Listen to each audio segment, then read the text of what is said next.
Frédéric Cluson est éleveur de Gascogne. Il représente aussi la filière bio.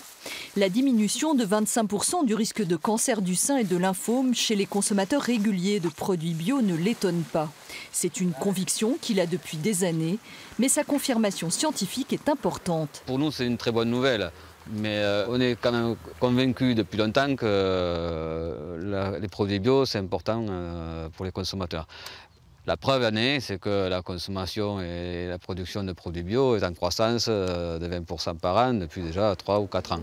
Les scientifiques du secteur de l'alimentation et de la santé trouvent cette étude intéressante, même si elle demande à être confortée.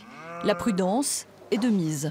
Quand on parle de bio, on pense tout de suite moins de pesticides. Donc la première chose à laquelle on pense, c'est le fait qu'il y ait moins de pesticides, fait qu'il y a moins de cancer. Ça demande à être démontré, parce que quand on mange bio, ce n'est pas uniquement moins de pesticides. C'est des gens qui mangent moins de viande, qui globalement mangent un peu moins, qui mangent plus de fibres, et aussi qui boivent moins d'alcool, qui fument moins. Et si on regarde mieux, on se rend compte que c'est aussi une population qui est légèrement plus éduquée que la population moyenne, qui a un niveau de vie supérieur.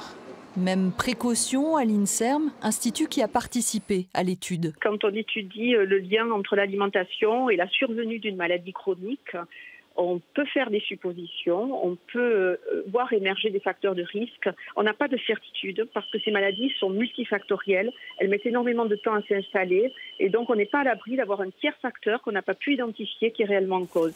Cette étude est donc prise au sérieux, mais les scientifiques engagent surtout la population à prendre en compte sa santé, notamment en mangeant moins de viande, plus de légumes, de légumineuses et de fruits.